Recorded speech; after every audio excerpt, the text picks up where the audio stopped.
ごめんね素直じゃなくて夢の中なら言える思考回路はショート寸前今すぐ会いたいよ泣きたくなるよなムーンライト電話もできないみんなだって純情どうしようハートは万華鏡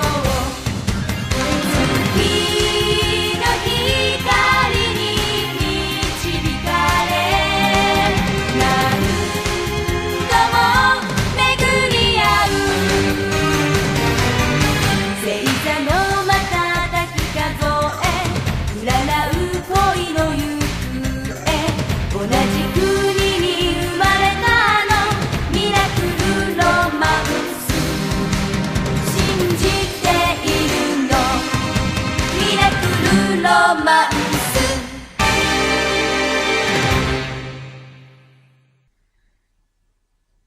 Hi guys, welcome to Moonie Thoughts. I'm Katie, and this is my co-host Hellenjane. Say Hello. Hi. hi.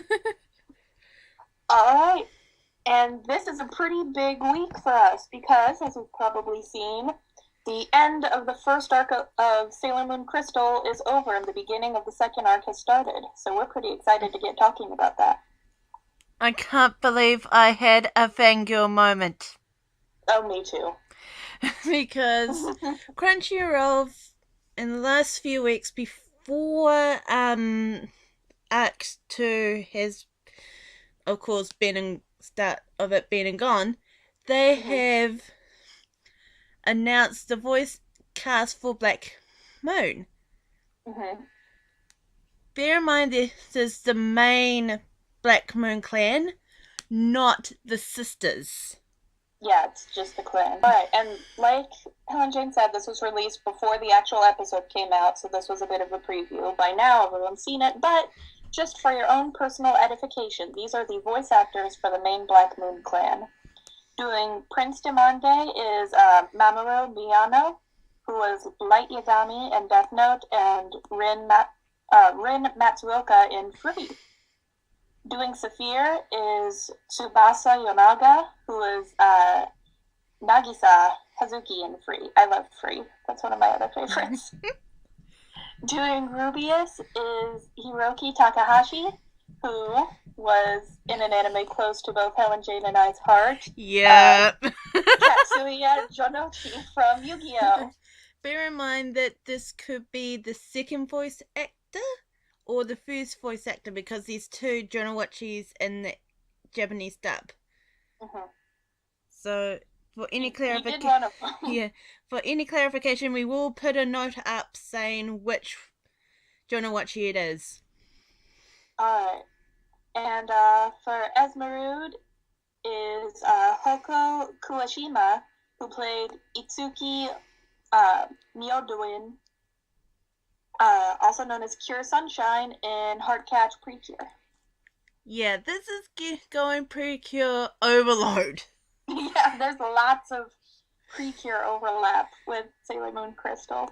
What's really funny is, like I said, I'm a fan of Free as well, and knowing those characters in Free and listening to their voice actors do these Black Moon characters, like Matsuoka Rin and Princess Demande I can kind of see, but, you know, dark and brooding and cranky Saphir being the same guy as Nagisa, that's amusing to me. The only connection for Jonoichi and Rubius is Dark Jonoichi when you've got controlled by Mark. Yeah, and they both have goofy hair. That's pretty much it. Izuki and the emo chick? No way. Are they different? Cure Sunshine is one of the heroes in Heartcatch Precure. They'd be pretty different. Yeah. Well, I don't remember Esmeralda's voice. I'm pretty sure she did have a small speaking part in this first episode, but as she gets a bigger part, we'll have to see how those two voices compare. Yeah. And speaking of the episodes, let's dive into episode 14, shall we? Yep. Alright, it begins where episode 14 left off, with Sailor Moon facing off against Metalia. And she's having some problems gathering enough power to get Metalia sealed away, so she begins to pray to the Moon Tower for more power, and Luna prays with her so they can, be as one, and it's cute, and I like it. Mm. And reading over it, there are very few changes between these episodes and the manga. They stuck pretty much very true to the manga. There's only a few small changes. Such as, after Metalia is defeated, the moon lights up and Metalia is defeated and disperses. In Sailor Moon Crystal, Artemis, for just a moment, sees Luna in her human form. Do you remember that? Yeah. I thought that was really cool. And in the manga, he sees her in a kind of human-like form, but it actually looks a lot like Usagi. The hair color and style is the same, and he's saying that it was her and that she looked like the moon goddess Selene, but she didn't look like Luna's human form that you see later. She looked a lot like Usagi and Queen Serenity. I was really surprised when I saw that. I I had to go back and rewatch it. Mm-hmm. So because sometimes the eyes can trick you. Yeah. This was no trick, guys. Mm-hmm. It was actually Luna in her human form. Mm-hmm. That was, and also, because in the manga you see Luna and behind her you see this image of this woman who looks like Usagi that Artemis is saying was her, but in Sailor Moon Crystal you just see Queen Serenity and human Luna side by side. So, but I agree. I thought it was really cool that they've already brought in her human form. I hope anyone who has not seen Sailor Moon before watching Crystal is excited to learn more about that. Mm. And after Metalia is defeated and the Moon Palace is restoring itself, one thing I noticed, one of my favorite shots from the original anime was seeing the Moon Palace, and on the walkway leading up to it, it had those big pillars that were fountains at the top. And in Crystal, they've been changed from fountains to just these kind of flower-shaped lights. And I'm a tiny bit disappointed because I thought those fountains were really cool. Yeah, it brought that touch of elegance. Mm-hmm. Like, sometimes in, like, big and wonderful places, they might have a water fountain. Mm-hmm. Or a really, really huge garden. Exactly. And to me, water fountains, especially in old sort of mystical places like that, just really brought out the sort of magical qualities of it. Mm. And so, they're still beautiful, and the Moon Kingdom is still amazing. But I miss those fountains instead of the lights. Mm. After that, something that in the anime doesn't occur until later, but in the manga, Mamoru uses his abilities as the Prince of Earth to feel Earth and take a look around and see what's happened. And he actually says that he can tell that the damage that was caused by Metalia was only sort of superficial. It didn't really seep in, so he believes that it can be restored. And so Usagi wakes up and they go to the moon. With a broken brooch. Yeah, she has to use the power of the moon stick and the crystal. But she manages because she's super powerful now. Mm-hmm. And a part that I really liked it's something that we talked about before.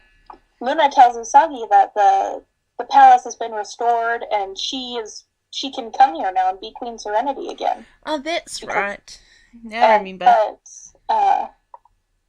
And like I said, it's something we said before, the whole balancing out being Princess Serenity versus being Sailor Moon versus being Usagi. Usagi says, I don't want to be here. I want to be back on Earth where my family and my friends and Mamoru are, and that's where I belong.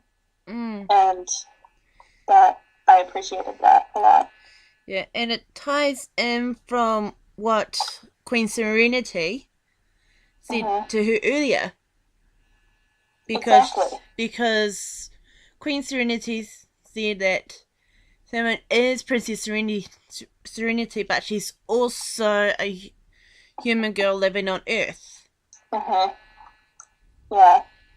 I think Crystal so far has done the best job of really showing a balance between all of the lives Usagi leads, because a lot of time in the manga or in the original anime, it felt like the conflict of, I want to just be Usagi, I don't want to do this Sailor Moon thing or this Princess Serenity thing.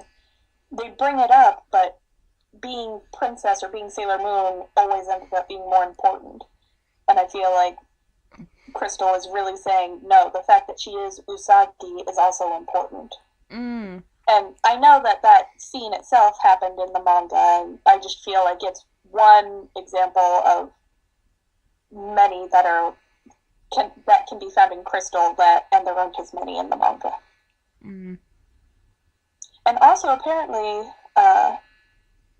because after Queen Serenity tells Usagi, yes, go and be happy on Earth, and she becomes a new brooch for her, you actually kind of see the crystal shrink while Usagi puts it in that little hole that's for it. So I guess the crystal can change size in addition to changing shape. I guess it's magic. It does what it wants. Yep. Then turn into the crystal that we all know and love in the second brooch. And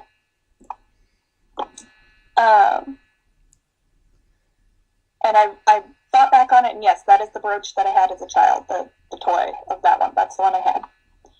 Well, so, yeah, I remember seeing, I think an ad, I can't remember, was that or Moonstick when I was younger, and I wanted it so badly. I was really lucky in getting Sailor Moon toys because I wouldn't have gotten nearly as much as I did, but my mom liked Sailor Moon too, so she would get them for me. Yeah, if it was one of the other cartoons that I really liked and my parents didn't care about, no, I wouldn't have gotten nearly as much as I did. But I was lucky. If you remember, in the previous episode, we talked about how when everyone was in the Luna base, and Mercury formed that bubble around them while they were fighting Tuxedo Kamen, Motoki just kind of disappeared. In the manga, it showed them bringing him to safety, but in Crystal, he just sort of vanishes. But to assure us that he's safe, we see Motoki wake up after Earth has been healed and be like, what the hell just happened? So, anyone who may have been worried that Motoki is floating out in the void somewhere, no, he's okay.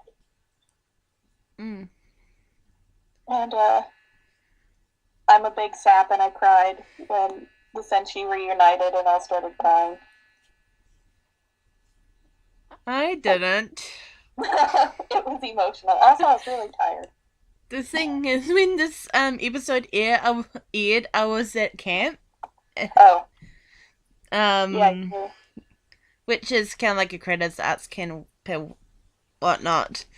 And I watched this episode when I came back. I was really impressed. Yeah. And somehow I didn't cry.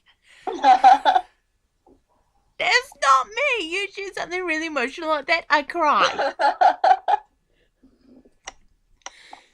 I don't cry at a lot of things, but I will at Sailor Moon more often than I will a lot of other things. Sailor Moon has a strong emotional pull on me. Yeah. Something to note for anyone who's only seen the original anime and who hasn't read the manga or isn't familiar with the story and from the manga is that in the manga and in Crystal, the Sailor Senshi, they come back to life, and Mamoru and Usagi return to Earth, and everyone remembers what happened. At D point, they know who they are. They know that they're friends. And I know in the original anime, after the Senshi die and Usagi has to bring them back to life, they all go back to their lives on Earth, but everyone just kind of forgets what happened, and they have to reunite in order to get the whole Doomtree saga started, which I believe was done because they weren't sure if they were going to get renewed for a second season of the anime at that point. They wanted to give an ending that could be construed as wrapping everything up, but once they realized, oh, okay, we're going to be doing more of this, they just brought everyone back together. Sorry. Which brings that when everyone is back to their normal lives and Rei is back at her temple, she saw a mark of the Black Moon Clan in her fire. And as we know, she uses her fire to see things from the future or predict stuff that could happen. She saw the Black Moon Clan mark. And for the ones who haven't watched episode 15 or anything and you're just new to this, the Black Moon Clan mark, it's an upside down crescent moon, which what I mean is like the opposite of the Moon Kingdom's crescent moon that they have on their foreheads.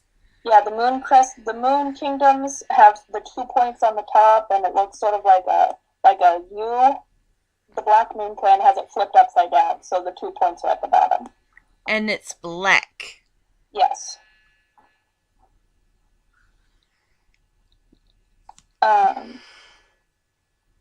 And as Rei is having this vision, Usagi and Mamoru are meeting in the park to finally exchange these items they've been keeping for so long, when someone interrupts them.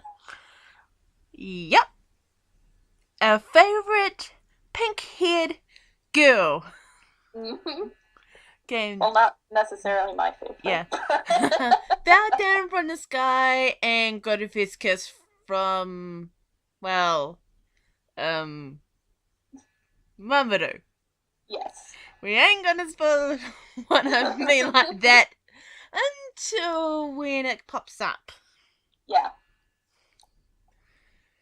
But, and when that come up, I will put the English dub in a future episode of a clip, and it's so hilarious. And of course, Chibiusa wanted the crystal and uses a gun. Yep. She pulls the quintessential gun on Usagi and says, "This is a real gun, so give me the crystal." And Usagi flips out, and Mamoru tackles Chibiusa basically just in time for them to figure out that it's a fake toy gun that shoots flowers and confetti. Which, of course, you don't really see in the original anime because it got cut out. Yeah. And if you watched last episode, we did put something to clarify how they redid that scene in the original anime when they first in the English dub of the original anime, they sort of reframed all of the shots so that you couldn't tell that Chibiusa was holding a gun to Usagi. It just looked like she looked angry and Usagi was freaking out for no apparent reason. But Yes, this one, and actually that's the beginning of episode 15, is you see that it's just a toy gun. Yep. And, of course, following on that, we get to see the alteration of the opening. Yes. This include the main villains, the Black Moon Clan, wise men for the first time, which I'm surprised they kept the exact same colours. Oh, they suited. Yeah. That was a surprise. I thought they were going to I forgot about wise men, to be quite honest. Until like, oh yeah, wise man was part of it. Then it was Chibiusa holding Luna P, and and one part. And then the part that, because I was at my friend's house when I watched it, and the part that made me squeal so loud that I scared her cat. You see, Sailor Pluto. Yay! Chibiusa, Luna P, and Pluto replaced the shot of Queen Serenity. So after the opening, it starts at the Black Moon. And I can't believe they did this, but the clan, they showed the clan straight off the bat. Which is actually how it was done in the manga. That scene was basically shot for shot, the same as the manga. And of course they did like a conversation about their plans and all that kind of stuff. Then Rubius called the Spectra Sisters. Yep. The Spectra Sisters is probably what they're also called in the manga, but I can't remember what they're called in the original English dub. In the manga, yes, they are the Spectre Sisters. Yep. Oh gosh, I just looked it up a few days ago. We'll put a note what their English dub name was. Yeah. Because I can't remember it either.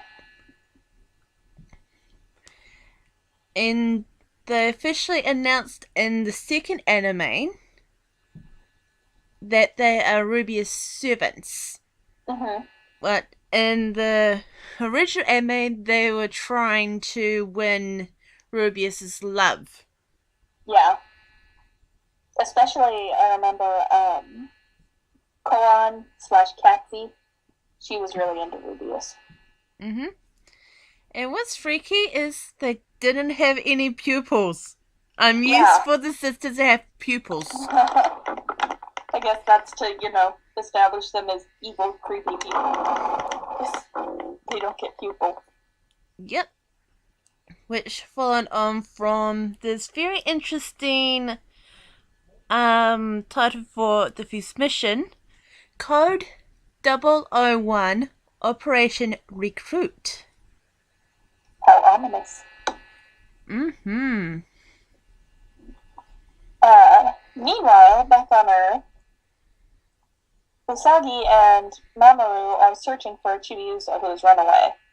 And they finally found her, and Mamoru offers to take her home, to wherever that is. And she attaches to him, and he has this flash of some kind of vision of this ruined crystal city. Now, in Sailor Moon Crystal, Chibiusa mutters something about how it's all my fault. But she just says it's my fault, and he wonders why. I have the Kodansha translation of the manga, and in that, all she says is that he's warm, and the warmth reminds her of her father. She doesn't say anything about it's my fault regarding that vision he has.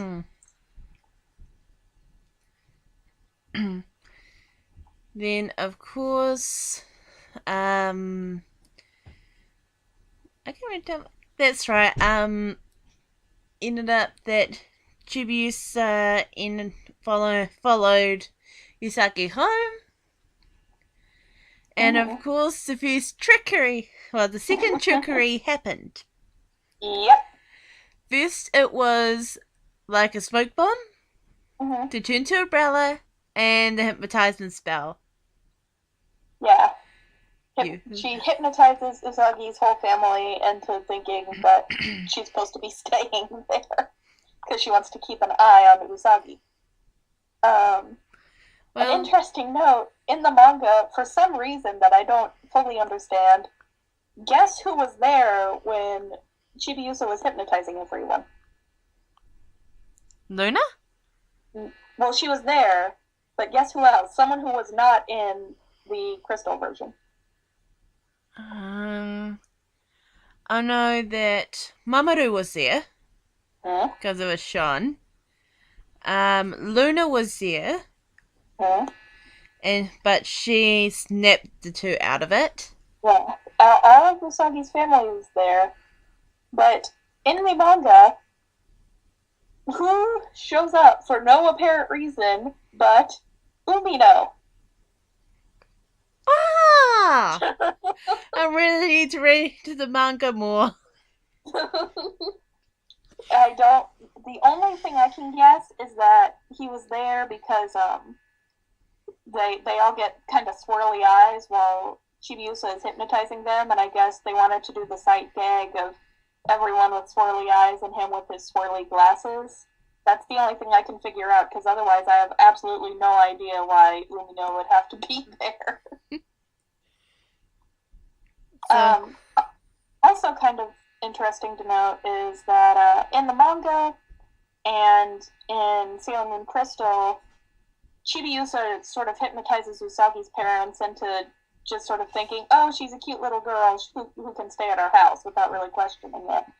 Well, in the original manga, she actually hypnotizes everyone into thinking she is a family member. She is a little cousin who has come to stay, and she goes so far as to implant fake pictures of past visits they've had and implant memories of when they've seen her before.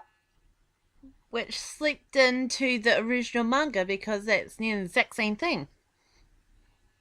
Yeah, because in the manga and in Crystal, they're both just like, oh, what a cute little girl. Okay, come in and live with us.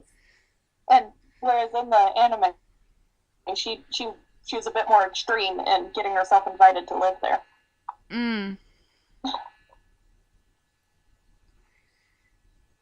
Then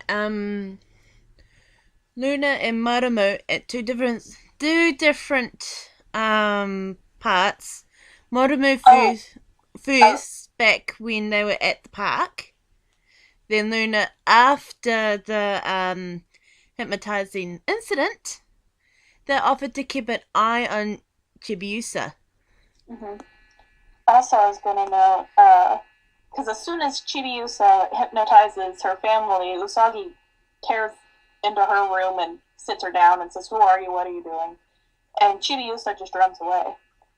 And as she's running, her necklace flies around her neck, and it reveals that she has a gem that looks basically exactly like the silver crystal, which is what alerts Luna to the fact that there's something up with this girl. Well, I mean, she already had reason to suspect, but it really alerts Luna that she needs to keep an eye on this girl. Just a little difference is that in the manga, you don't see the crystal nearly so clearly. It's a lot more obscured, so it's kind of more of a mystery of, is that another crystal? You can't really tell. Instead of it being shaped exactly like the crystal, you can't see it, so you don't really know. I can remember if you've seen the key in that episode. Yeah, the key is on the necklace too. And also interesting, I could be wrong, I'll have to check, but from what I remember, you only ever see her key on the necklace in the original anime. It doesn't have her crystal on it as well, or if it does, it doesn't show it nearly as often. It only shows her key. Not until, I think, the final episode of R? Yeah, something. Yeah, something like that. And you'll be surprised how similar it was to how Usagi's crystal appears. So we're going to jump to the next day, and there is an introduction of a new place called Crown Fruit Parlor. Mm-hmm. It is there that they meet a kohai of Mamoru, and a kohai is kind of an underclassman. A little more detail about the Crown Fruit Parlor, and in the manga you learn that it is another establishment owned by Motoki's family, and you actually see Motoki's younger sister named Unazuki, who is a waitress at the fruit parlor. And this place, by memory, doesn't show up until later on in the original anime. Yeah, I think it does show up at some point, but I don't remember quite when. I think it's like either I think it's Super S. We need to double check on that and put a note. But I'm pretty sure it's Super S. Mm-hmm. And that's when the introduction of the new communicators. Yep. And the sticks. Yep, they're new transformation codes. So R.I.P. Venus Starpin. Mm-hmm. And yes, they're all the same this time. Yeah. So you see the 4 sticks, as you've seen. I can't remember when it appeared in the anime? In the first anime? When their new sticks appeared? Yeah. They kind of got them. I don't really remember either. I think it was after the Boom Tree. Yeah, the second half of R. Yeah. When they used... It was near the beginning. It was generally the same time period. But, yeah, I remember it was the exact same episode when Amy had to think of something really important and make a very important decision.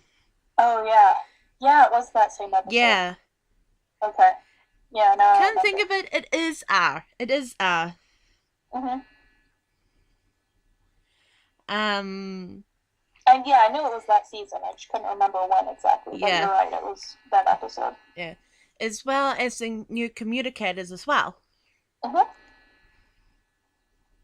Then later on, Ray had to go somewhere, and we see her school for the first time in Crystal. Yep, the TA Girls Academy, which is interesting because apparently Ray is a shrine maiden, but she goes to like a Catholic private school because it's run by nuns. So I don't know. But another interesting detail from the manga is that as she's meeting with the Paranormal Investigation Club, people are talking like they do in Crystal about how she's opened up more and she's being more personable. But in the manga, they also reveal that her mother was very ill and died when she was young. And Ray's father is a politician who travels around a lot because he's really busy. And also in a short story that was released after the entirety of the Sailor Moon manga was completed, you learn that Ray has a pretty strained relationship with her father anyway.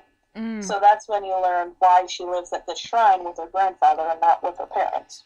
It's because her mom is dead and her dad travels a lot and she doesn't really like him that much to begin with. Mm. And the live action really played that out really good. Yeah. I do seem to remember that, yeah.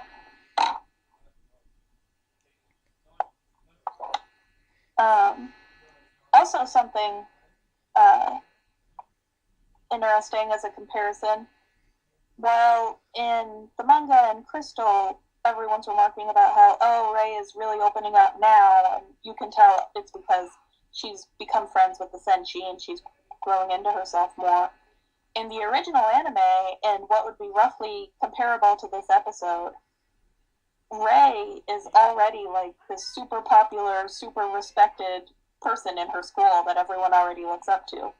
Mm. So it's just an interesting comparison to the characterizations between the different versions. How in these two versions, Rei was more subdued and she's just now opening up, versus in the original anime, she was kind of like this big boss that everyone already respected before she even met the Senshi. And I kind of like this characterization. I think it's more suiting to her character, that she was reserved and mysterious and she never really fit in. But now that she has real friends, she's coming out of her shell more. So now we jump into the school festival. Rei's booth was really, really popular. Because imagine Rei's fortune-telling booth being popular. It's like she's actually has psychic powers or something. I wonder why. Then another student came, eluded Rei for another fortune booth, and they went to see who it is, and of course it was the first sister, disguised as a fortune teller, and told she was telling people when they were gonna die. Yep, and the only way to avoid it is to join the clan. Yep. So Rei and the president of the club she was helping run off to find the nuns. And in Sailor Moon Crystal, they run into Chibiusa, but in the manga, they don't know she's there at all. But one of the nuns spontaneously combusts, because that was something that the club was doing a project on. So a nun just up and catches fire. And you learn that it's because Koan had been using her fire power to mess with people, and she reveals herself. One thing to point out, when we talked about the trailer last episode, we forgot to tell you that there was a very, very odd animation of Minako. It looked like very out of place and like very thick lines. They fixed it up. Yeah. They fixed that up. Good. It's much more clearer, and it really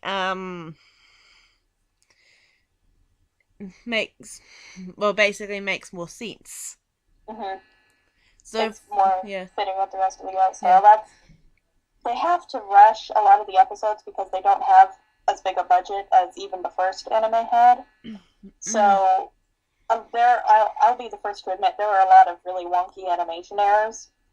But I've seen side-by-sides for frames that they cleaned up for the Blu-ray, and once they've had time to go back and fix everything up, they fix it up pretty well. So that's another example of that. And of course, it's the side note. They have got the green light, and I don't know if they already have or not, but since this year is technically the 20th anniversary of Sailor Moon, because of course it started in 1995, they have released it on TV as well.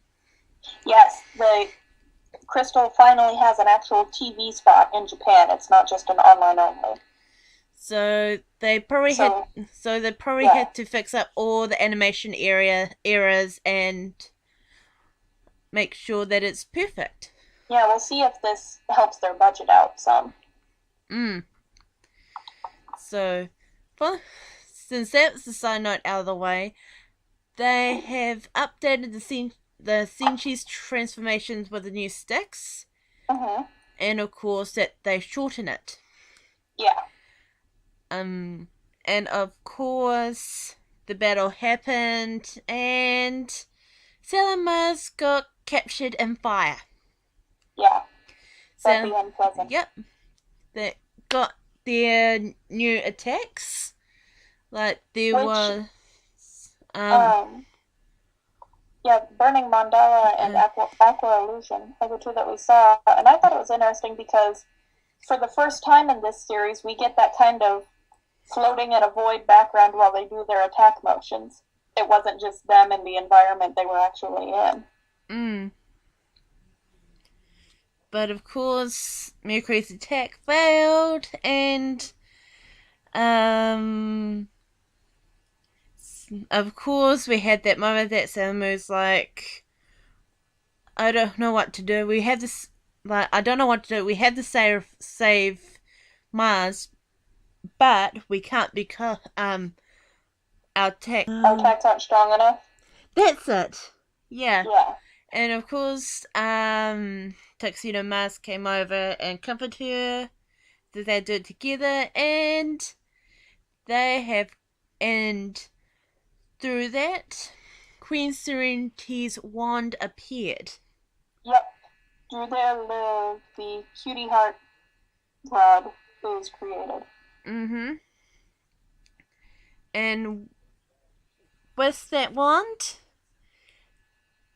which was much more expected, the first sister got killed almost automatically, unlike what they did with the generals, like stretch it out, stretch it out, stretch it out. Yep.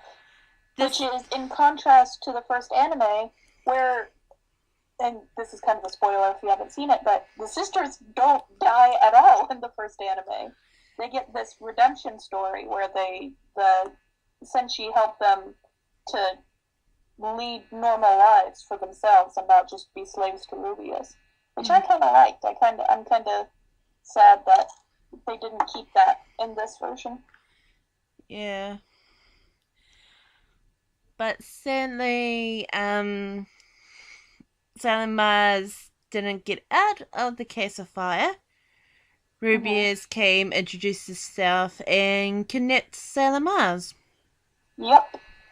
And by the sounds of it, according to the preview for episode 15, Mercury... 16, sorry. Mercury also get abducted. So by the sounds of it, the Senshis get kidnapped. Yep. Ooh. One thing I was going to say is, like I said, the sisters get that redemption story in the first anime. And I feel like that's kind of what they were going with the generals and Crystal, only instead of following through with it, like the first anime did, it just sort of ended. And I think that's part of why I was more disappointed, is because why I liked the keeping them alive and redeeming them for the sisters in the first anime, but why I felt kind of let down with how they did it in Crystal with the generals. Their story came to a conclusion instead of just ending abruptly. But still, that was a really good impression for the first part of the second arc. Yes, I'm really still excited. I still have all of my hype for Sailor Moon Crystal. Well, let's see what they're going to do with it. And I wonder if Black Lady might return later on. Oh, I'm sure she will. Yeah. And it'll be creepy and awkward, and I'll feel uncomfortable the whole time. And because that's what always happens to me during that arc. Yeah. So. But yes, I thought the ending of the entirety of the first arc and how they've kicked off the second, Sailor Moon Crystal is still doing a great job. Yep. So now we're going to take a break and let you listen to a song called Carry On. Another one of my favorites from the English dub. And of course by our favorite songstress. Yes. Jennifer Chihei. Ah! Jennifer Seehee. Thank you. That was right. You were so close. I'm still working on it, ladies and gentlemen. So we will see you when we come back. Enjoy.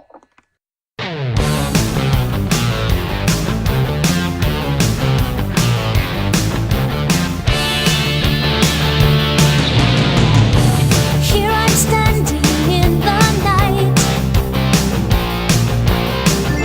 My present want the only light. Alone against my darkest fear, but I sense my friends are near. I'll draw from each the power I need. Evil queen we will defeat. Give me the strength to carry on. With all our love, we can't go wrong. Only together we face the fight. Nothing can stand against our might.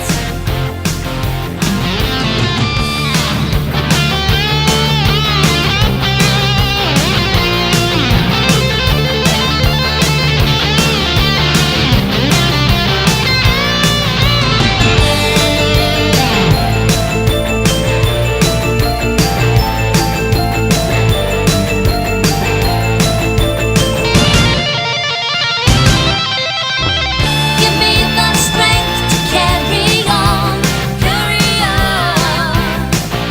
With all our love, we can't go wrong. Only together we face the fight, face the fight. Nothing can stand against our might. With all our strength, the battle's won. With all our love, we can't go wrong. We have the strength to carry on.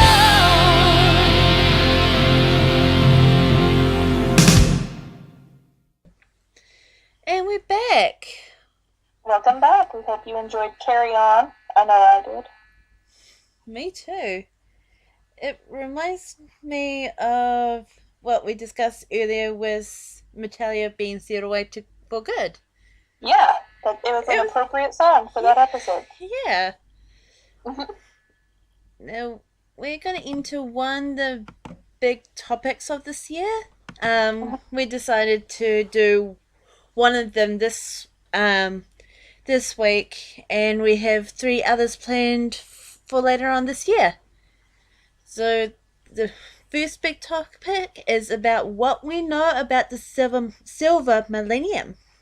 Yes, we wanted to collect all the information we could about what life was like back before everything got ruined. This is a Because This it is sounds fascinating. Yeah, this is the mixture of the manga, the first anime, and Crystal, as well as Sailor V. Right. Well, a bit We of will- a bit For the of most part, we will try to note where the information came from, if it's not something that's the same across all of the various versions. Yeah. So,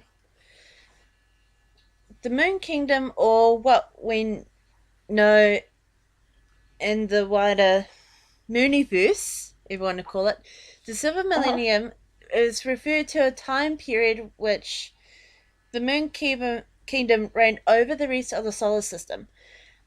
In the original Japanese version, existed way before,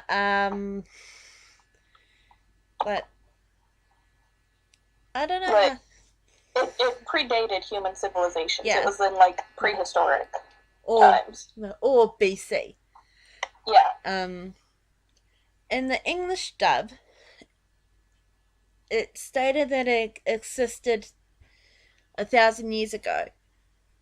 But despite saying that, the Moon Kingdom and the planets it ruled were showed to have very advanced technology, similar to what we have today, but without like the smartphones, the iPads, the tablets, and all that kind of fancy stuff. and it was a more, obviously, kind of a magical assisted technology. Mm. The Moon Kingdom itself was located on the moon, obviously, within the Sea of Serenity, which is a real-life geographical location on the moon.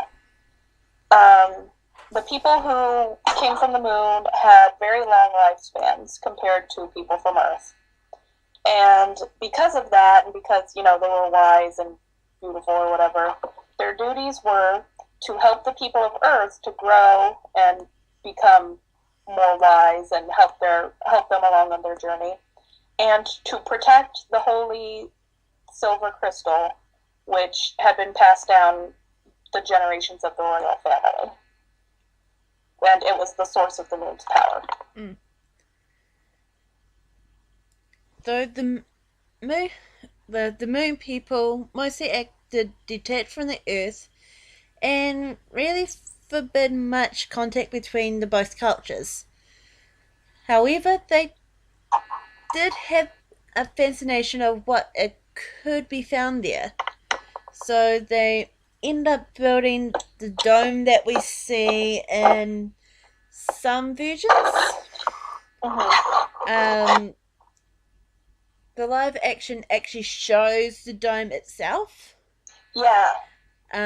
Which is shown that the illusion of what they thought Earth would be like. Mm-hmm. Some versions don't. So depending if you're reading like that manga, watching the first anime, watching the second anime, the live action, or watching the musicals, and it's pretty hard to do a dome on stage. Yeah. Some will have the illusion of the dome, some will not. Yeah. So with this dome, they use it to illuminate the wind, plants, and water that could be found on Earth, and greatly admired its beauty. So that's why some of the scenes and crystals showed Princess Serenity and the girls and the on the grass and making daisy chains or flower chains. Mm-hmm. But of course, we all know that the sneaking princess loved sneaking down. Yes. She loved sneaking down to admire the beauty. She loved having the real wind in her hair, the real scenery. And of course, she ended up falling in love with the Earth's Prince, Endymion, or Demion. Yep. Depends on which pronunciation that you want to go with. Something that isn't talked about as often, the other Senshi were the princesses of their own planets. And at least in the manga, they each had their own castles. The first castle we ever hear about is mentioned in Sailor V near the very beginning, when Artemis takes Minako out to look at Venus and tell her what she is. Sailor Venus lived in Magellan Castle. And later on in Sailor Moon itself, you learn all the other Senshi's castles. Mercury had the Marino Castle. Mars had Phobos Deimos Castle. Jupiter had Io Castle. Uranus had Miranda Castle. Neptune had Triton Castle. Saturn had Titan Castle. And Pluto had Charon Castle. The castles weren't actually located on the planets. They orbited them. And Venuses especially like to hover over Aphrodite Terra, which is another location that does in the real world exist on Venus. And all of these castles were given to the princesses by Queen Serenity when they were born. the names of the castles are all named after real-life satellites of those respective planets. Most of them are moons, but for planets that didn't actually have moons, they were named after man-made probes that were sent to the planets. Discovered later in the series, like around Estimate Stars. It's either Super S or Stars. Yeah, one of those two. Anyway, we learned that the solar centuries were created by especially powerful star seeds that were sent to grow and flourish on the native planets. And so that's yeah. Go ahead. Yeah. For long-time fans, you probably know this, that people, especially in the I think it was the anime that they never shown, the stars. Yeah. That it was based around the star seeds. Mhm. So a lot of people, you know, especially because that anime was never dubbed, or that season, don't really know, okay, but where do the Sailor Senshi come from? Why do they exist? And it's because they created from these especially powerful star seeds. Another thing that we learn in Sailor V, it's not explicitly stated, but you just see it from some of her flashbacks, is that Venus, at the very least, had its own standing army. It had its own armed forces. So it wasn't just, you know, soldiers from Venus went to the moon. It was on its own. So it could probably be assumed that the other planets also had their own armed forces. There is mention of other planets that were under the rule of the 7 Millennium itself, aside from those in our real-life solar system. For example, there is... Sorry if I butchered this one. Coronis. Yep, thank you. Was a planet that raised Companion, Phobos, and Deimos originally came from. Which, as you know, that they were Ray's pet crows. Mm-hmm. It is also the home planet of Sailor Lead Crow, and of course the briefly mentioned Sailor Coronis. Yeah. But did I fetch it? No. Coronis. That was right. Coronis, yeah. I think it's really interesting that you see that it wasn't just our 9 or 8, depending on who you talk to, planets that were included in the Silver Millennium. It was stuff like that. And there were other Senshis from other planets, so we don't really know how many actual Senshi there were, aside from the 4 assigned to be the princess's guardians and the 4 outers. Then there was, like, when we did that quiz, I think the first time we did it, can't remember, that or was it second? Yeah, it was second. Yeah, was related to Sailor Pluto being was not the only century that was named outside of the solar system, or something like that along those lines. Yeah. And of course, like I said about the Sailor Quartets, there is other ones that was briefly mentioned, but murdered by the ones, well, should I say, the century wannabes by Queen Galaxia. Sorry. By, like, Lead Crow and and those fake centuries. So the real centuries from those particular areas outside the solar system, of course, they got murdered because of these wannabes. Yeah. And for order for these wannabes to become proper centuries, they have to kill the ones that already has a job. Exactly. So I just think it's really interesting that just to know that who knows how many Senshi there were. And, you know, what were they doing while the inners and the outers were doing their things. What other tasks did Senshi have? I think that's really interesting to ponder. And it's a great place if somebody would like to pick it up and do like a fan fiction of it. Mm-hmm. Like, what would like it's one of the things that makes Sailor Moon one of the easiest fandoms for people to make their own character for, is because just the limitless amount of things you could make a senshi out of. Yeah. Go to DeviantArt, there's tons of them. Speaking of Phobos and Deimos, they and Artemis were proved, as well as the Moon Princess having her guardians. Her guardians were also sometimes given companions. Mm-hmm. So that means Sailor Mars already had Phobos and Deimos as her companions. Yes. They were selected from Coronis to come and, be her companions while she was being the princesses. So they had a degree of importance to them as well. Just some little random trivia.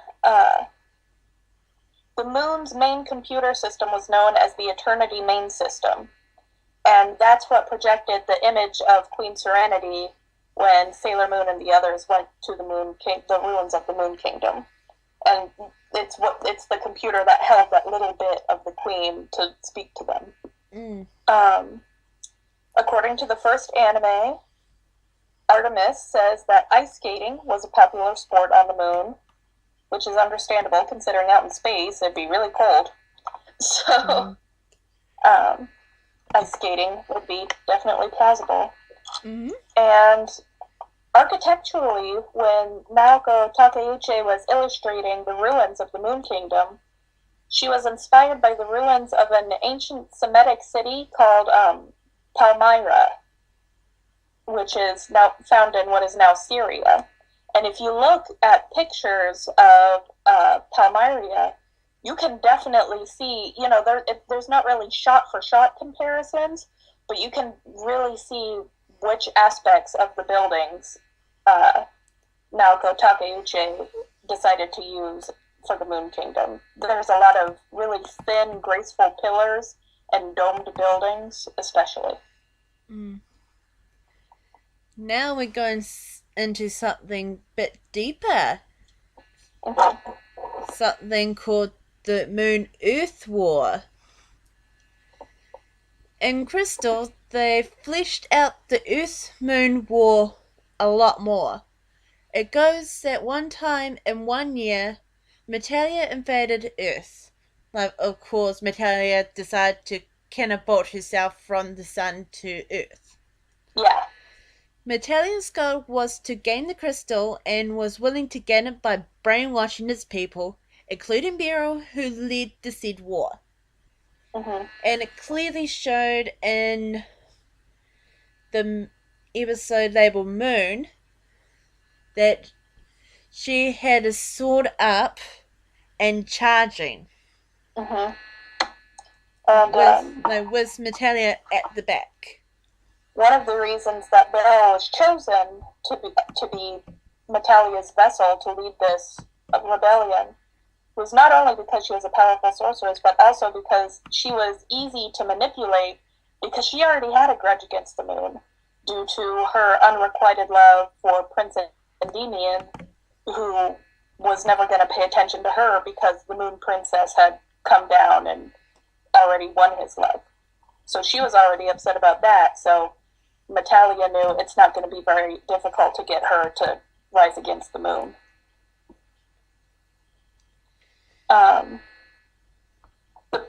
Endymion, seeing what was happening, said that war never solves anything, and he wanted his people to listen to him. And he was saying, this is senseless. We don't need to go to war. But they wouldn't listen to him because with the influence of Metalia and all the underlying unrest of, you know, people who thought the moon considered itself better than Earth and thought Earth was below them and young and stupid, and they felt patronized and angry that the moon, or at least that they thought the moon felt that way about them. So Prince Endymion protected the princess and sacrificed himself to keep her alive. The princess was so upset by this that she committed suicide with his sword. Though in the original anime,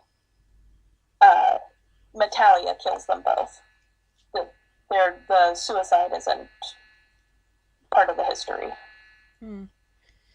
Though in the manga, it does show that the princess did commit suicide. Mm-hmm. In the manga and in Crystal, yes. Endymion is killed, and Serenity is just so distraught that she throws herself on his sword. And of course, in the live action, that never happened as well. Yeah. Just to clarify, even though there's some similarities in the live action, it's a whole different story altogether. Yeah, the live action is definitely its own beast. So, back to the 7th millennium, the Queen ended up stealing Metalia away, but in return of her act, it did cost her home, the Earth Kingdom, and most importantly, according to the first anime, to save everyone else's life, to protect them, her own life. Like she left the world behind through the main computer that Katie did mention earlier, in a holographic way, which people are trying to do their best to create holograms. I remember seeing on one time, I think a few years ago, that they almost had it, but they had one person in one area in the room, then project the image in another area. Well, they've already come really far with holograms with, like, the Miku Hatsune concerts and the Gorillaz concerts. They're getting really, really close of actually having them coming out and, like, more towards outside of the back screen.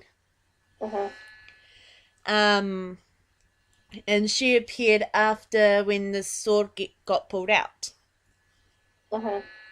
With that, she could tell the centuries about their past lives, not only reminding that Usagi is the princess, but also reminded her, like I mentioned before, that she was also a normal girl.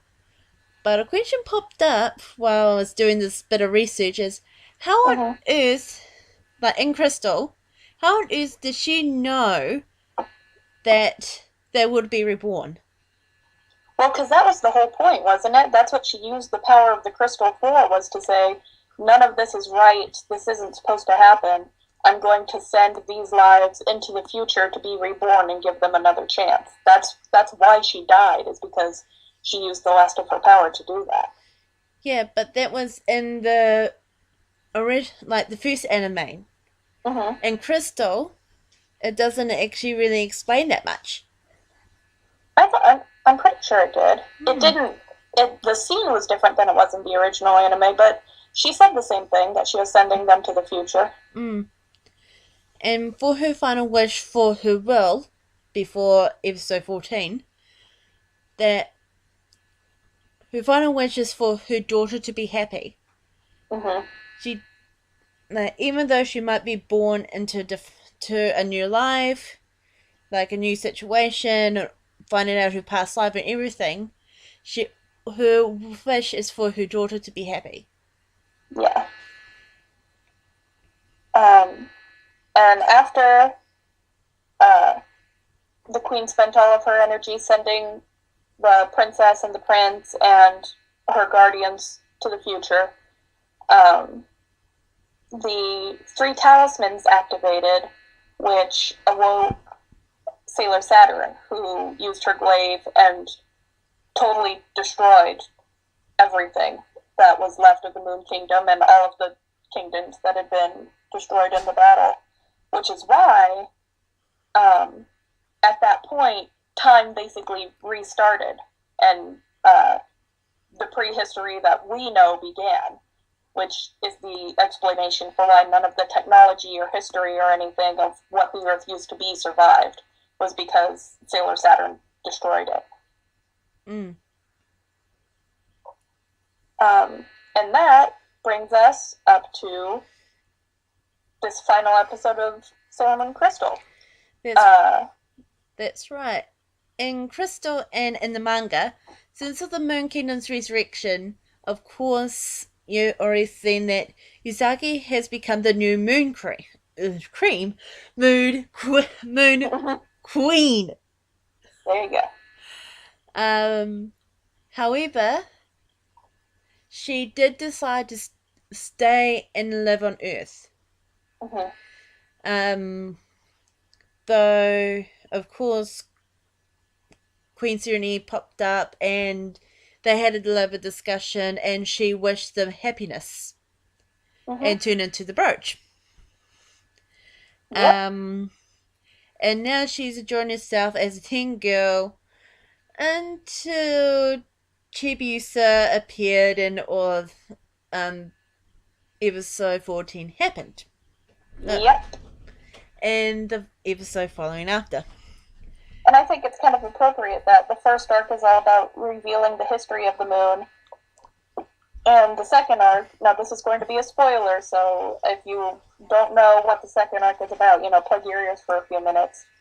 But the second arc is all about the future of the Moon Kingdom and what happens when, not in Usagi and Princess Serenity's past life, but what happens in their future. Relating to a place called Crystal Tokyo.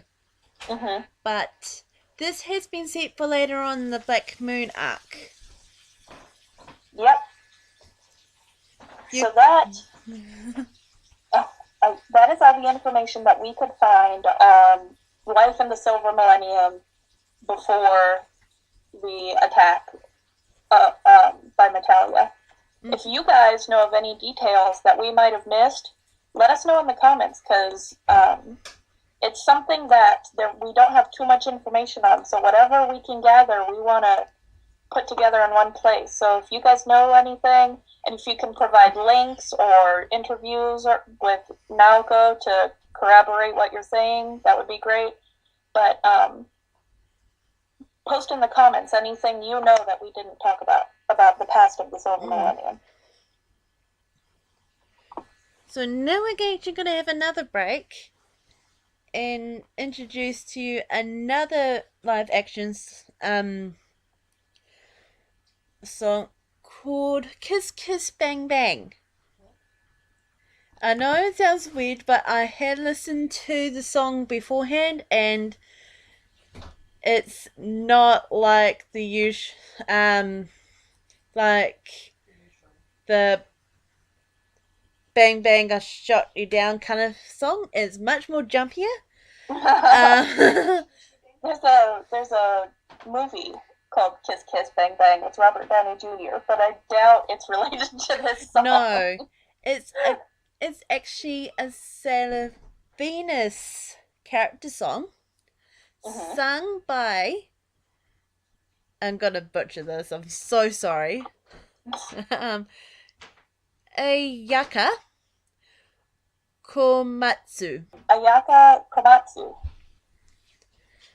Who played Minako, or Sailor V, in the live action show.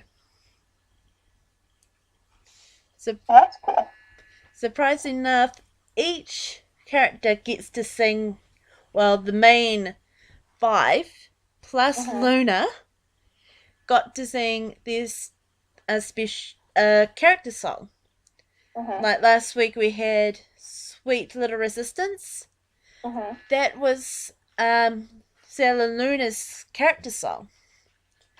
Because when or last month. Yeah, last month. Because when she transform, there's like all these kind of sweets going around while she's transforming. That's so cute. I will probably put a link down below as well. To show you that. It's really, really cute. That's if I can find it. I'm sure we'll find one somewhere. Yeah. So kick back. Relax, and we will see you soon. Enjoy.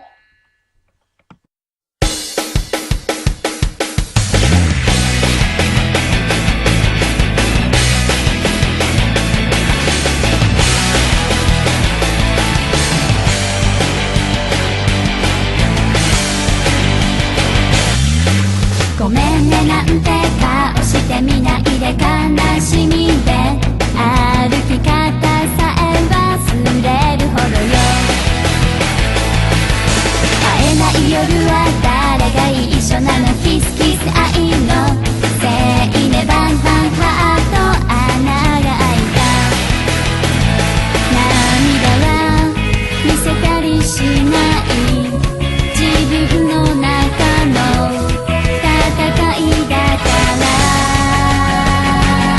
Alright 笑顔だけじゃない恋を痛みを超えて守り抜くのあなたのこと思うとあったかくなるのそれだけを信じてる I'll be here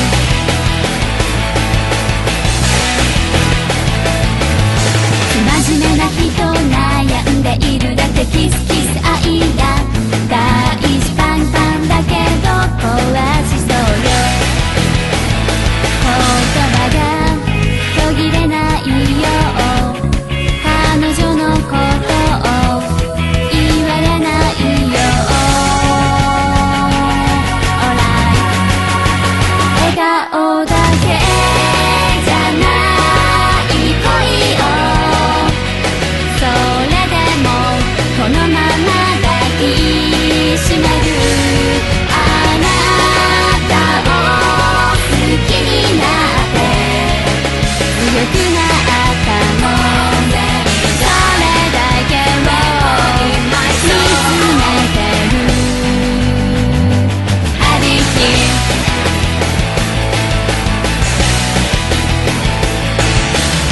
いつかは誰かが傷つきそうでも心止まらない I can fly if I want to I can fly like a heavy rain そばにいたいだけど笑顔だけじゃない恋を痛みを超えて守り抜くのあなたのこと思うとあったかくなるのそれだけを信じてる I'll be here Alright Woo!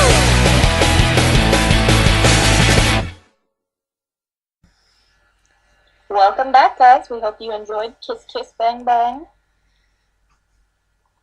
We know normally this is when we would do our March of the podcast, but we wanted to take a break this week, and we're going to do a little experiment.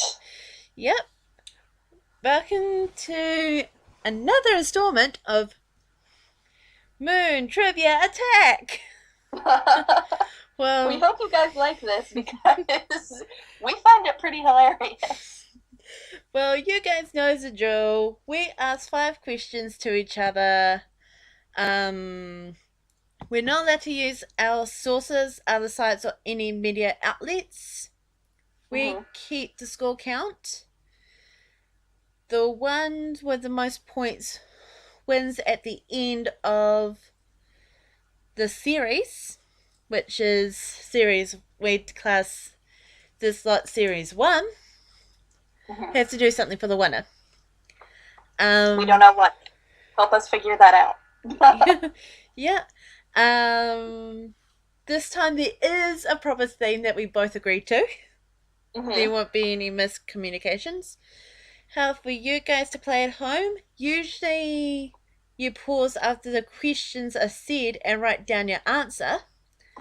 Listen to your correct and then use a scoring system to count your score as follows. If you get a full answer and you get it right, it's 1 point. Half a point for half an answer, and 0.25 point for a quarter of an answer. If you're wrong, you don't get a point. Well, that's how it usually goes. Yeah, this time especially, if you guys want to play along by putting your answers in the comments and then posting them when the game is over, it'd probably make me feel a lot better, considering the theme of this month's trivia attack. Round 3 is never running from a real fight. What's the next lyric line?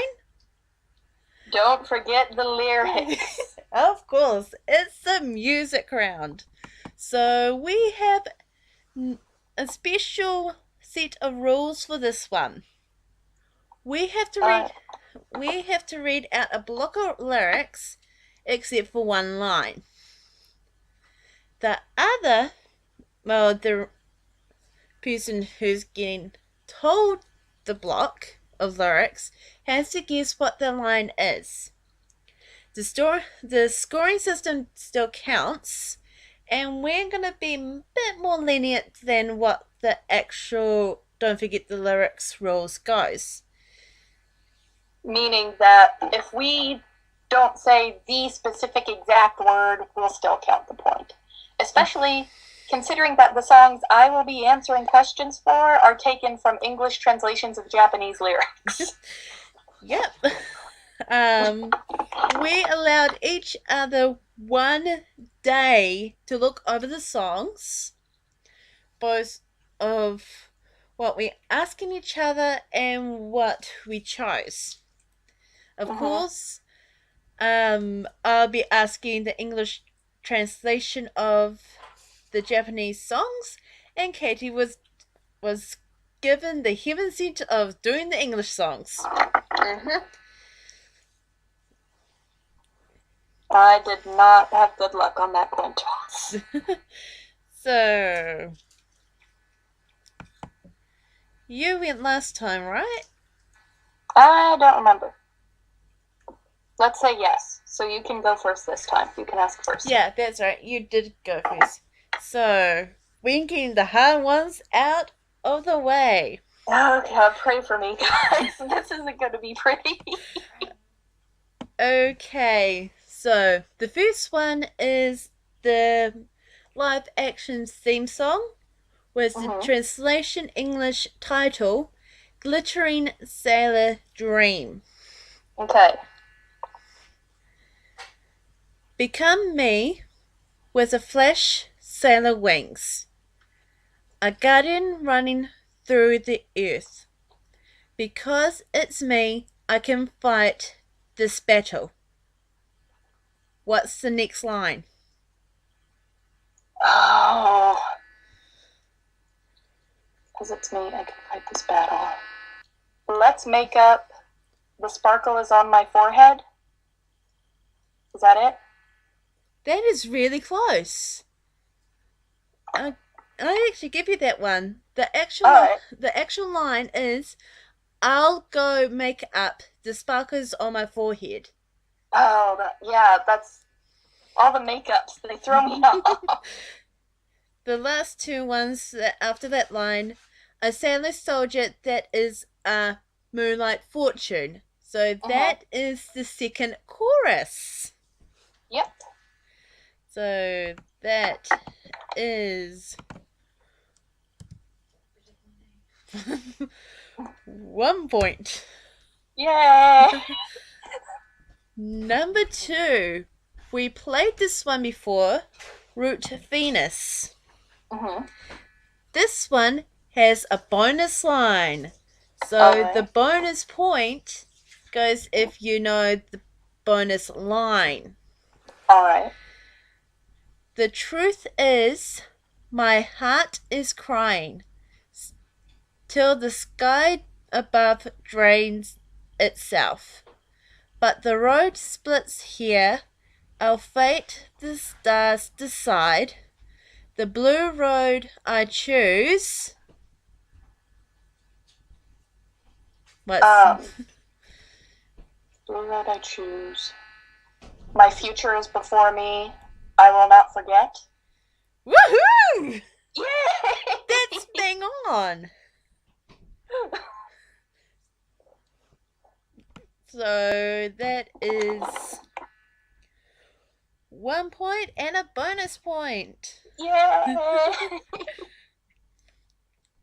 Okay, number 3. This is one that we haven't played as well. The English translation title is called Here We Go, The Power to Believe. Alright. Alright. Even searching the whole world, I can't bump into you. Although there are people who look like you, they aren't you. The black ring clouds stormed, and now all of them are gone. As my shy face smiles, there you are. Remember when we happened to meet?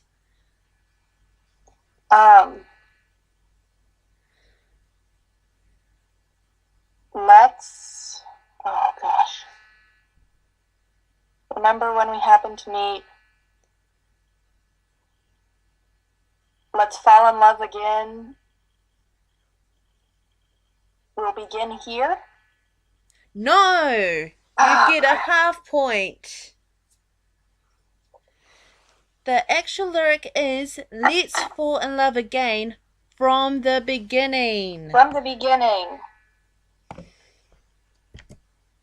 So you got 3.5 points. Alright.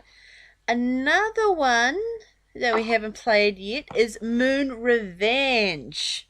Yes. Before I remember, while checking out Root Venus, I found out that Minako actually sang Root Venus in Stars. Mm-hmm. Which is a little quick fun fact. Anyway, number 4. Auras drawn by each other, even when enveloped by darkness, cannot be snuffed out and will not falter.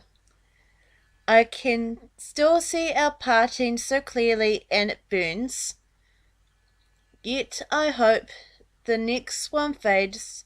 Draw me to could be you again. The deeper the love, the greedier it is. I even want to bind every sigh you make. It's irrational. But still, climbing to the top of the whirlpool of light.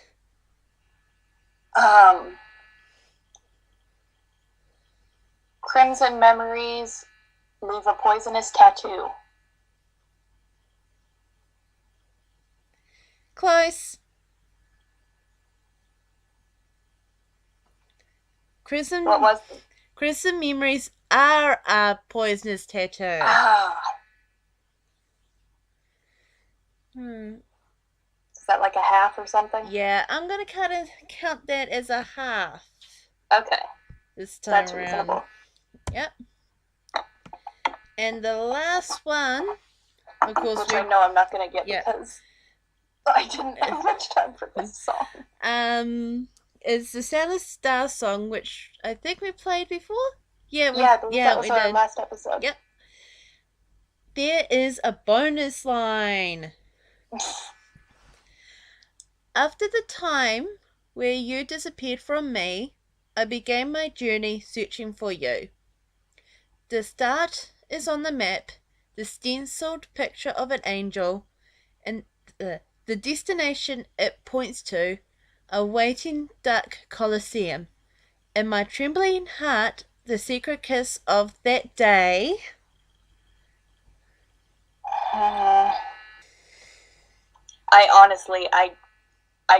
I cannot begin to imagine what that is. I'm gonna have to pass this one. Ah. Okay. However hard destiny may be, I will keep following it. Alright. So. Well, I did, what, 4? Yep. That's respectable. 4 points. Oh, yeah, 4 points. Make sure I hit the right key.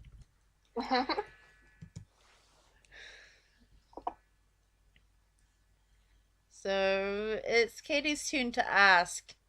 Alright. The first question comes from the song Only a Memory Away, which was a song for Amy. And the lyrics are thus. My intuition says something is wrong. My friends said they'd come and say goodbye. What's the next line? I'm gonna have a stab of it and say, I don't know what's going on. I'll give you a half point for that one. The line is, I can't go until I know what's going on. Ah, I knew it was something related to that. So, half point. We'll give a half point. Okay. Song number 2, She's Got the Power. Basically the only song on the soundtrack sung by a guy. Woohoo! Come on, you have to give the guy some credit. Yeah. It's a cool song, I like it. Yeah. The strongest takes it all. The battle rages on. What's the next lyric? And he's on. Oh. I'm drawing a blank here. Oh no. Shoot! She draws the power from inside herself? No. Ah. That's a miss. The lyric is, until the weakest finally fall. Ah. I was thinking of later on in that song. Yeah. Oops. Alright. Number 3. Who Do You Think You Are? A song for both Ray and Serena. Which is a really, really fun song, by the way. And it also milks out entirely of the relationship in the first anime. Oh, yeah. Trust me. Listen to it when you get the chance. This one has a bonus point with it. Ooh. So if you can get 2 lines, you get 2 points. Alright. When it's time to stand and fight, you'd rather pine for that cute guy you met last night. What's the next line? Or 2 lines. I think I remember the bonus line. Well, give a stab at the actual line first, and then go for the bonus line. Ah. I know the tune. And I know it was the Ray part too. Uh-huh. Now I'm thinking of the second verse. No.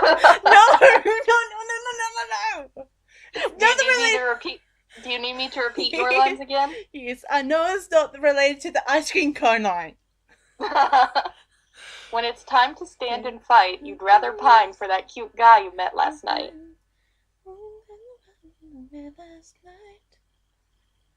You are a klutz. That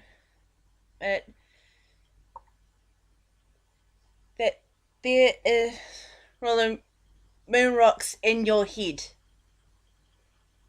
You should have gone with your intuition, because the lines are, and when you're scared, you run back home, solving every problem with an ice cream cone. That was the second verse. No. It's about related to being a leader isn't on a chair on top or something like that. Shoot. Should have known that one. I'm sorry. You were close. You almost got it, but I was the thinking verses of the got wrong. mixed up. All right. Number 4 is Rainy Day Man, song for Lita, Sailor Jupiter. The lines for you. On your shoulder I cried when my first brush with love. Next line.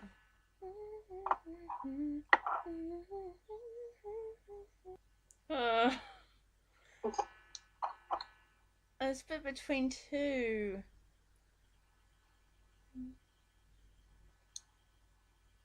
Oh no. Because I know one of the lines in on your shoulder that I cry, but I can't remember which one it came from. On your shoulder I cried when my first brush with love. Line. Need me shaking inside? Yes! Left me shaking inside! That's what it was like. It was either that or that one. Alright. The last song is going to have a bonus line as well, so you can get 2 points on this if you can remember it. It's Call My Name and I'll Be There, another one of Ray's songs. Alright. And when life's going your way, just like the breeze, line.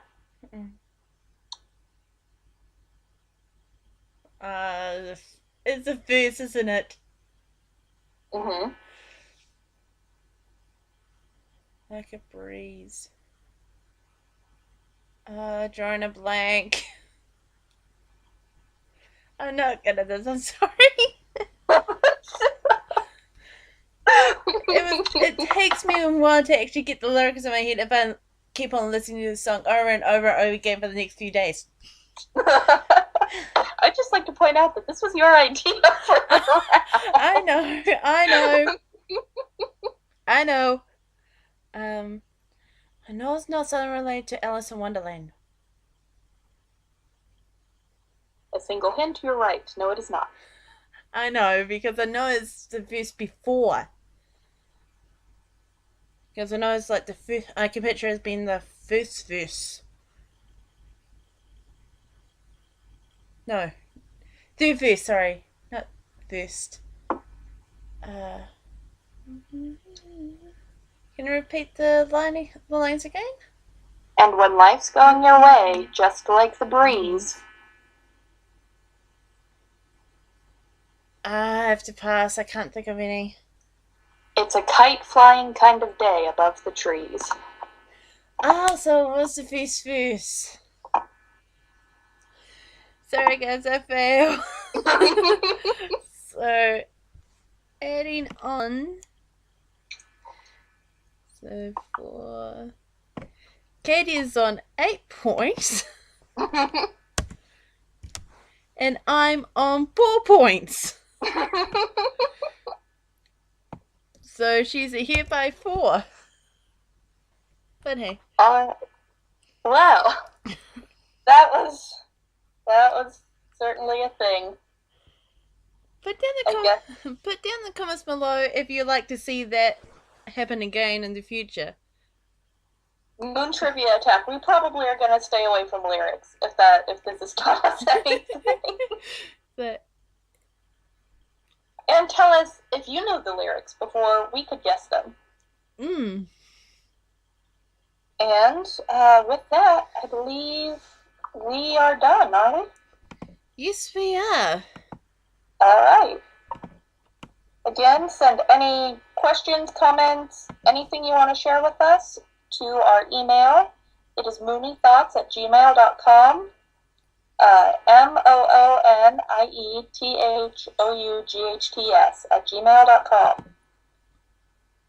We really want to hear from you. We want to know what you like, what you don't like, what you want to see more of, what you want to see at all, that we aren't doing, what you never want to see again. You gotta tell us.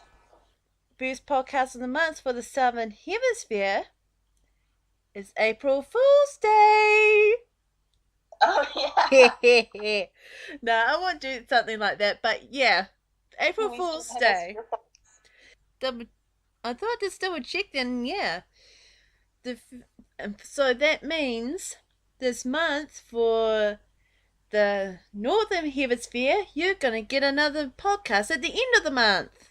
Yay! Yeah, February has a weird number of days. It'll do that to us. Well, this is supposed to be recorded for March. Yeah, but the fact that February has a weird amount of days affects when it comes out in March, too. Yeah. So we'll see you on either the 31st of March or the 1st of April, depending on if you're in the Western or Eastern Hemisphere. Yeah, so this time, thank you for Sera Myu Wiki for providing most of the information for the Silver Millennium. As well as to WikiMoon. And a thank you to Anime Lyrics for providing us with the lyrics transcriptions for our trivia attack songs. And making a fool out of myself while trying to remember. It's not your guys' fault, it's only my memory. That's it. My memory, it either sucks or it's a steel trap. And apparently it worked well for me this time. So, yeah. And thanks to Moon Kitty, as always. Mm-hmm. For the extra pieces of information that we need for, of course, any merchandises from the past and the future. Mm-hmm. And thanks to you guys for listening. We will either see you at the end of the month or on April the 1st. Mm-hmm. So, until then, see ya! Bye, guys!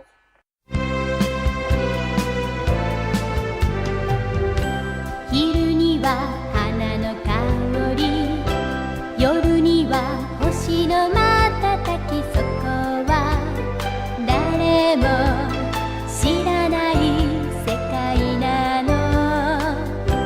白い靴を鳴らして白い月の橋渡って甘いキスの夢を見てるお姫様